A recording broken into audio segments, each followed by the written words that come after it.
Assalamualaikum warahmatullahi wabarakatuh. Saya Nazia Sabila dari kelas R4G. Saya ingin menjelaskan tentang layanan konsultasi. Deskripsi umum. Layanan konsultasi adalah proses membantu klien melalui pihak ketiga atau membantu sistem memperbaiki layanan terhadap klien. Konsultasi juga dapat digunakan terhadap 2 orang konsulti atau lebih. Kalau konsulti itu menghendakinya, konsultasi dapat dilaksanakan di berbagai tempat dan di berbagai kesempatan, seperti sekolahan atau kantor tempat konsultan bekerja. Dilakukan keluarga, mengundang konselor di tempat konselor itu praktik. Nah, terus ada yang B, itu ada tujuan umum. Konsulti bertujuan agar konsultasi dengan kemampuan sendiri dapat menangani kondisi. Yang kedua, itu ada tujuan khusus. Kemampuan konsulti sendiri yang dimaksud di atas itu ada dapat berupa wawasan, pemahaman, dan cara bertindak yang terkait langsung dengan suasana atau permasalahan pihak ketiga itu. Yang C, itu ada komponen. Proses layanan konsultasi melibatkan 3 person, yaitu konselor, konsulti, dan pihak ketiga. Nah, konselor adalah tenaga ahli konseling yang memiliki wewenang melakukan pelayanan konseling pada bidang tugas pekerjaannya. Nah, yang kedua itu ada konsulti. Konsulti adalah individu yang meminta bantuan kepada konselor agar dirinya mampu menangani kondisi atau permasalahan pihak ketiga. Nah, yang ketiga itu ada pihak ketiga. Pihak ketiga adalah individu yang kondisi atau permasalahannya dipersoalkan oleh konsulti. Terus yang D itu ada asas. Yang pertama, etika dasar konseling. Nah, 3 etika dasar konseling. Yang pertama itu ada kerahasiaan, kesukarelaan, dan keputusan yang diambil oleh klien itu sendiri.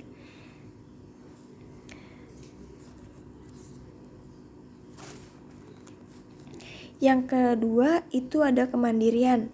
Apa yang dilakukan oleh konsultan dalam layanan KSI, terdapat keputusan yang diambil konsulti sama dengan dilakukan oleh konselor dalam layanan konseling. Perorangan yang dimaksud agar konsulti atau klien benar-benar mandiri dengan keputusannya itu. Nah, yang A juga ada memahami dan menerima diri secara positif dan dinamis. Yang B, memahami dan menerima lingkungan secara objektif, positif dan dinamis. Yang C itu ada mengambil keputusan secara positif dan tepat. Yang D ada mengarahkan diri sesuai dengan keputusan yang diambil. Yang E mewujudkan diri sendiri. 3. Asas-asas yang lain. Uraian di atas telah mengentahkan asas-asas kerahasiaan, kesukarelaan, keterbukaan, dan kemandirian. Terus ada juga wawasan konsulti, keperluan, wawasan secara umum tentang pihak ketiga, meliputi pihak dari pihak ketiga itu sendiri, permasalahannya, lingkungannya, dan hal-hal yang terkait dengan di dalamnya. Yang B ada pengetahuan. Konsulti perlu memiliki pengetahuan yang cukup memadai tentang hal-hal yang spesifik berkenan dengan kegiatan antara pihak ketiga, lingkungan, dan permasalahan. Yang C itu ada keterampilan. Untuk menangani permasalahan pihak ketiga, konsulti memerlukan sejumlah keterampilan. Yang D itu ada nilai. Nilai yang perlu dikembangkan pada diri konsulti meliputi nilai-nilai kemanusiaan. Bagaimana ia memandang diri dari pihak ketiga dan manusia lainnya. Nilai-nilai sosial, moral, khususnya yang menyangkut hubungan antara individu, hubungan diri dengan lingkungan, itu ada nilai, hukum, moral, dan spiritual. Nah, yang E itu ada sikap. Bagaimana konsulti menyikapi diri pihak ketiga dan permasalahannya. Nah, 2 itu ada warna konseling perorangan dalam lingkungan konsultasi. Seperti diuraikan di atas, arah layanan konsultasi adalah pengembangan diri konsulti untuk menanggapi permasalahan pihak ketiga. Namun dalam proses layanan seringkali arah itu tidak langsung terarah kepada pihak ketiga. Seringkali materi layanan justru tertuju kepada diri konsulti itu sendiri. Nah, yang ketiga itu ada dalam konseling dikenal adanya sejumlah teknik umum dan teknik khusus. Nah, yang dapat digunakan dalam layanan konseling perorangan atau konsultasi. Nah, yang A itu ada teknik umum. Teknik umum sejumlah tindakan yang dilakukan konselor. Teknik-teknik ini dimulai dari menerima klien, mengatur posisi duduk, penangkatan perstrukturan khususnya tentang layanan konsultasi, mengadakan analisis dan diskusi tentang permasalahan yang dihadapi dengan mengadakan penilaian dan laporan. Nah, terus yang B itu ada teknik khusus. Teknik khusus dimaksudkan untuk mengubah tingkah laku klien, khususnya berkenan dengan masalah-masalah yang dialami sama klien. Misalkan masalah yang dialami sama klien tuh apa gitu. Nanti dengan dia menceritakan permasalahan dia ke kita itu kayak apa ya? Jadi dengan dia menceritakan sama kita tuh kayak gimana? Kayak jadi ngerasa kayak longgar. Jadi dengan dia mencerita sama kita tuh kayak bikin dia tuh kayak ngerasa lega gitu, hatinya tuh kayak ngerasa lega karena dia tuh udah mengeluarkan apa yang dirasai sama dia selama ini gitu. Nah, selanjutnya itu ada penguasaan teknik oleh konsulti sebagaimana disebutkan di atas sebagai kelanjutan proses konsultasi akan dilakukan berbagai kegiatan dalam rangka menangani permasalahan pihak ketiga. Dalam hal ini konsulti seperti bertindak sebagai konselor. Nah, atas pihak ketiga yang akan menjadi klien itu. Nah, yang kelima ini ada strategi BMB 3. Nah, sepanjang proses layanan konsultasi, konselor menerapkan strategi BMB 3, yaitu mengajak konsulti berpikir, merasa, bersikap, bertindak, dan bertanggung jawab berkenan dengan permasalahan pihak ketiga. Nah, terus ada waktu dan tempat. Sebagaimana dalam pelaksanaan konseling perorangan, waktu dan tempat pelaksanaan layanan konseling ini kita dapat bisa mengatur jadwalnya gitu. Jadi sebelum klien itu ketemu sama kita janjian dulu nih sama klien mau jam berapa, mau di mana gitu kan. Bisa juga kayak gitu. Nah, bisa juga konsultasi itu via mobile gitu, tapi lebih efektif lagi kalau misalkan kayak langsung ketemu langsung gitu kan. Jadinya ya lebih enak kalau misalkan kalau konsultasi itu kalau ketemu langsung. Kalau misalkan ada kan orang yang sibuk gitu kan, terus dia mau konsultasinya via mobile gitu, bisa juga sih, tapi ngerasa nggak ini aja sih, nggak lega aja gitu kalau misalkan lewat mobile, tapi tergantung sama diri dia sendiri sih. Nah, yang selanjutnya itu ada keterkaitan jenis layanan. Tampaknya layanan KSI tidak hanya dapat diwarnai oleh konseling perorangan.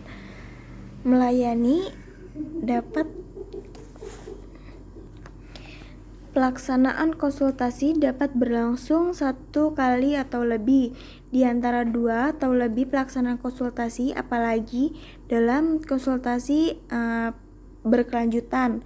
Misalkan kayak hari ini dia nggak tuntas nih cerita dia, misalkan masih panjang lagi cerita dia gitu. Kita juga belum sempat ngasih solusi ke dia harusnya kayak gimana gitu. Kita belum sempat kayak gitu. Nah, itu kita bisa mengatur lagi waktu untuk melanjuti konseling tersebut. Nah, yang B itu ada keterkaitan kegiatan pendukung. Dalam pelayanan konseling dikenal 6 jenis kegiatan pendukung, yaitu aplikasi instrumentasi, himpunan data, konferensi khusus, kunjungan rumah, tampilan kepustakaan, dan alih tangan khusus. Aplikasi instrumentasi seringkali diperlukan untuk mendalami kondisi pribadi pihak ketiga yang masalahnya dibahas dalam konsultasi. Masalah konsultasi dengan seorang guru mata pelajaran yang ingin mengiatkan kemampuan belajar siswa-siswanya. Misalkan kan di kelas itu nggak semua siswa itu kan aktif dalam belajar. Ada salah satu siswa itu yang kurang aktif dalam belajar. Jadi dia tuh kayak ngerasa kurang pede dalam dirinya untuk bertanya, itu kurang pede. Apa dia takut salah kalau dia nanya?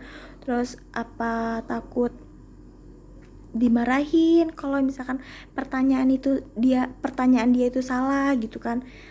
Nah, di situ juga. Nah, ada juga siswa ini dia tuh mau bertanya sebenarnya, tapi oleh karena misalkan guru dia tuh galak gitu. Nah, itu juga dia kayak ngerasa kayak ngerasa takut gitu. Kalau misalkan dia nanya tuh, gue takut dimarahin sama guru kalau misalkan pertanyaan gue nih salah gitu. Itu juga bisa sih. Terus yang kedua itu ada himpunan data yang menyangkut permasalahan yang dibahas dalam konsultasi, yaitu masalah yang dialami pihak ketiga. Mungkin telah tersedia dalam himpunan data, misalnya kayak tentang IQ, hasil AUM umum, terus dan AUM PTSDL, hasil belajar, riwayat kesehatan, cita-cita, itu juga bisa.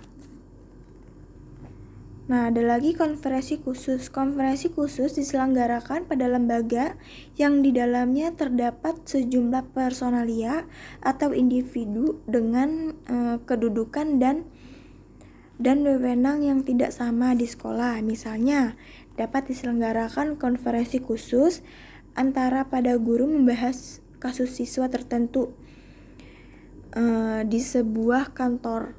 Misalkan tuh kayak ada siswa itu misalkan kayak tidak mentaati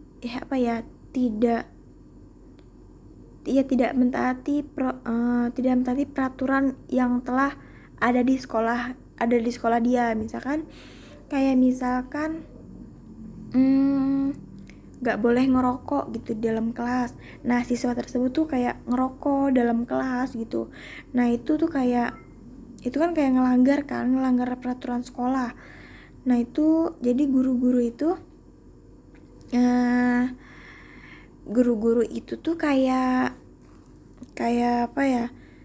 meminta saran kepada guru-guru lain, harusnya kayak gimana nih siswa yang kayak gitu harus kita gimanain gitu, agar dia tuh tidak mengulangi kesalahan dia itu. Nah, selanjutnya itu ada kunjungan rumah. Tujuan kunjungan rumah sejalan dengan tujuan konferensi khusus, yaitu telah mendalami masalah yang ditanggapi oleh pembina komponen, pihak yang terkait dengan masalah yang dialaminya. Nah, di dalam hal ini orang tua dan anggota keluarganya individu yang mengalami masalah itu. Terus yang kelima itu ada menampilkan kepustakaan. Terus yang kelima itu ada tampilan perpustakaan. Tampilan perpustakaan itu diselenggarakan dengan meminta konsulti membaca buku atau artikel dengan materi yang terkait dengan permasalahan pihak ketiga. Nah, yang keenam itu ada alih tangan khusus. Alih tangan khusus dilakukan apabila pihak ketiga yang di bawah konsultasi adalah masalah yang tidak menjadi kewenangan konsultan untuk terlibat dalam penanganannya. Dalam hal ini, konsultan harus benar-benar berhenti.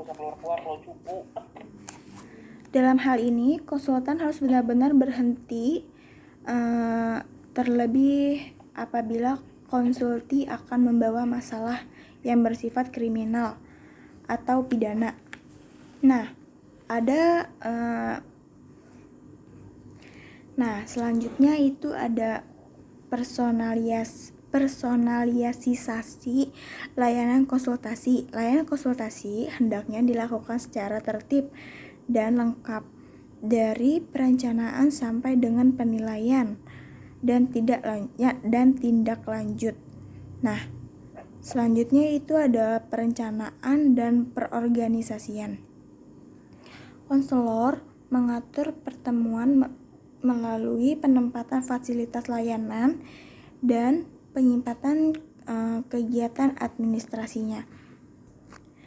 Ada pelaksanaan. Kegiatan utama layanan konsultasi ialah menerima konsultasi, menyelenggarakan perstrukturan konsultasi, dan membahas masalah yang dibawa konsulti berkenan dengan pihak ketiga.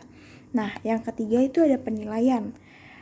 Hasil layanan KSI perlu dinilai dengan 5 ranah, yaitu acuan yang perlu digunakan oleh konsulti untuk mencemam masalah pihak ketiga, kompetensi yang mesti dikuasai terhadap pihak ketiga, usaha yang sungguh-sungguh dalam mengenai pihak ketiga, perasaan yang dipenuhi aspek-aspek positif yang diisi 4 dan komponen yang tinggi. Yang A itu ada penilaian segera. Fokus dalam layanan konsultasi terpusat pada kondisi diri konsulti berkenan kelima arah di atas. Yang B, penilaian jangka pendek. Fokus dipustakakan pada bagian konsulti melaksanakan hasil konsultasi, terutama respon antar dampak awal dari tindakan yang terhadap ketiga orang itu. Yang C itu ada penilaian jangka panjang. Sasaran utama ialah perubahan yang terjadi pada diri pihak ketiga, khususnya berkenan dengan permasalahan yang sejak awal di bawah konsulti dalam berkonsultasi dengan konsultan.